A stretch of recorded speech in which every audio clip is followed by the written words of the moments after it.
What if the thing ruining your life wasn't failure, but avoidance?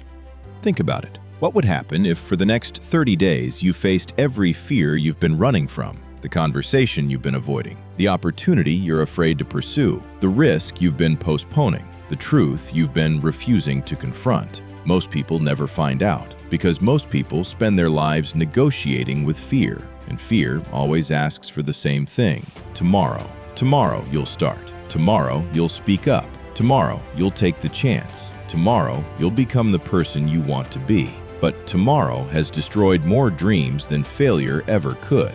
Here's the painful truth. Your fears are not just stealing opportunities, they're shaping your identity. Every time fear tells you not to act and you obey, you teach yourself something dangerous. You teach yourself that fear is in charge. At first, it seems harmless. You avoid one difficult conversation, one challenge, one uncomfortable moment. But over time, avoidance becomes a habit, and habits become personality. Soon, you don't see yourself as someone who can handle challenges. You see yourself as someone who avoids them. That's where confidence begins to die. Not because you're weak, because you're repeatedly proving to yourself that fear has authority over your actions. The Stoics understood this deeply. Seneca wrote that we suffer more in imagination than in reality. Think about that.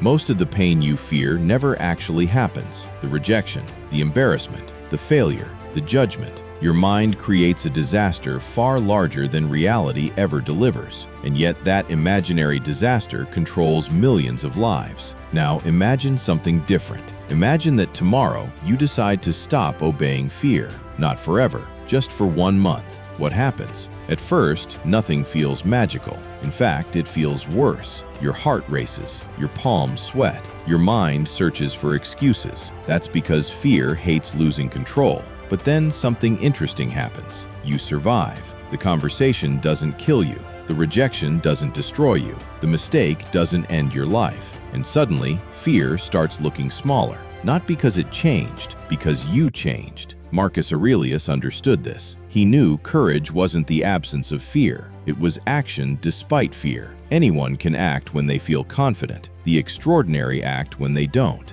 And here's where most people miss the point. The goal isn't to eliminate fear. The goal is to stop consulting fear before making decisions. Imagine two people. One asks fear for permission before every action. The other acts according to values, goals, and reason. 5 years later, they live in completely different worlds. One is trapped, the other is growing. One is reactive, the other is free. Not because one had less fear, because one stopped obeying it. Now, let's make this practical. For the next month, choose one fear every day, a small one. Speak to the stranger, share the idea, make the call, ask the question, take the opportunity, have the difficult conversation. Not because success is guaranteed, because courage is built through repetition. Every act of courage becomes evidence, evidence that you are stronger than your fears. And confidence is nothing more than accumulated evidence. That's why confident people appear fearless. They're not. They've simply collected enough proof that fear is a terrible predictor of outcomes.